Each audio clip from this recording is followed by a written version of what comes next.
ọ ka atọpụtagodi ya ka a mara ebe o si na ndị drọpụ ya ebe a. Ụmụnne m, let us be careful ihe na-emekwa na this country. Otu a ka esi kee ya ma n'ihu ma n'aka everywhere. Ebusa ya ebe a. Ndewo gị onye ọma na-ege ntị ma na-ekiri ekiri. Ebe ị nọ ugbu a bụ na sim.seha asịrị FM. Onye gị na ya nọkwa taa bụ 042 Solex, onye akụkọ ụwa. Ngwagere akụkọ nke anyị ji wee bịa taa. Ndị ntọ ebupụtala otu nwoke bụ onye nke ha tọrọ atọ n'akụkụ ụzọ, bụ onye nke ha ji ihe dị iche iche wee kechie anya ya abụọ, kechie ya ọnụ ma kepụ ya aka ya abụọ n'azụ.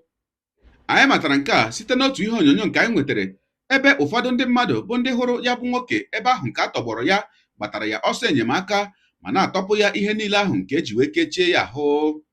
Dee ka ya bụ nwoke bụ onye nke ha gbatara ọsọ enyemaka siri kwuo, ọ sị na ya bụ onye obodo Agbịrịgba na nka nke nọ n'ime okpuru ọchịchị Orumba North nke steeti Anambra, ma gakwa n'iru wee kọwaa na ọ bụ n'obodo na nka ka ha bụ ndị ntọ nọ wee tọrọ ya dịka ya na-achọ ịbanye n'ụlọ ya.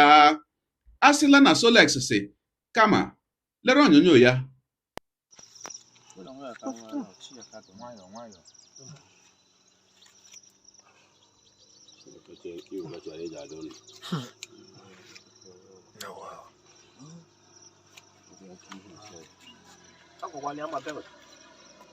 Ụmụnne m, ya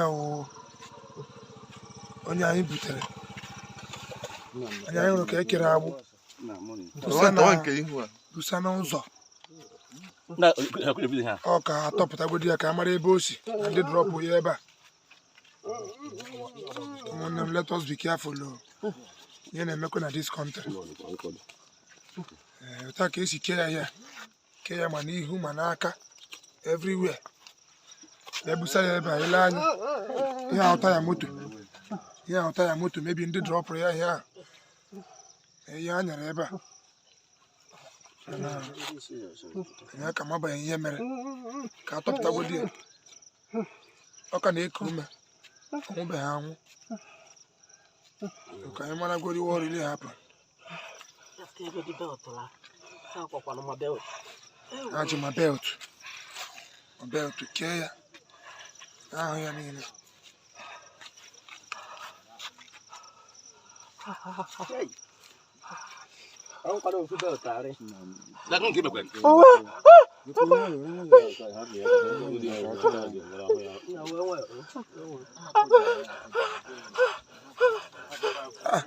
I'm sorry. No, chere. Sorry.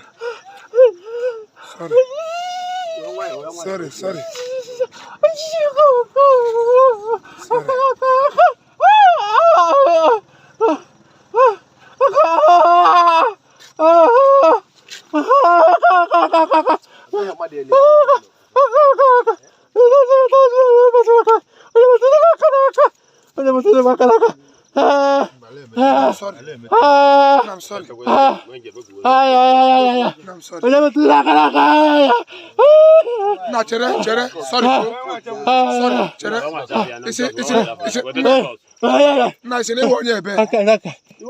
Nanka. Isi na onye nanka. Elumi ya mama. Elumi. Kedu? Chere. Kedu onye ebe ụra nanka? Onye Agbịrịgba na nka. Kedu aha gị? Emenike. Yes. Ha ma n'abalị.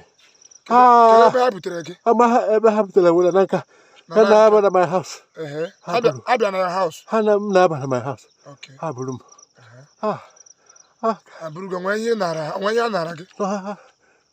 Onwe ihe a napụrụ gị? Ma m fọdụ m.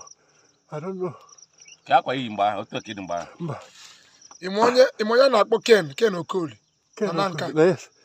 Ken Okoli, yes. Youth chairman ndị Anambra State. Yes. Ime ya? Onye Ifite. Ngwa, nsogbu adịghị. Ka mkpọ ya ama gị ka mmeji gwa ya, ka onye m na-agwa ya n'ọgụ. Nwa bụ onye ka.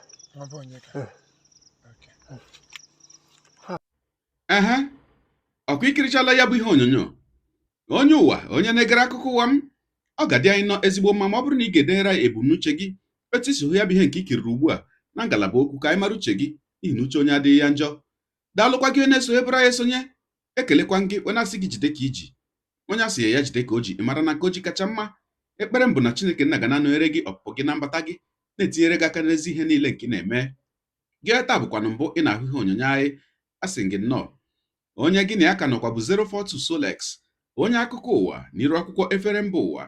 Ya mere ọ bụrụ na ka m mere dị gị mma n'obi nwanne, biko ọ bụ na Facebook na Instagram ka ị na-ahụ ihe onyonyo pịara m folo, ọ bụ na YouTube ka ị na-ekiri ya bụ ihe onyonyo pịara m sọskraịb, ya na mgbịrịgba anya n'akụkụ ka ị nwee ike na-enweta ihe onyonyo ndị ọzọ m ga na-ewetara gị n'ọdịnihu. Ọ bụ na Twitter ka ị hụrụ ya bụ ihe onyonyo pịara m folo, ọ bụ na TikTok itikere m folo ma atọ ọkụma.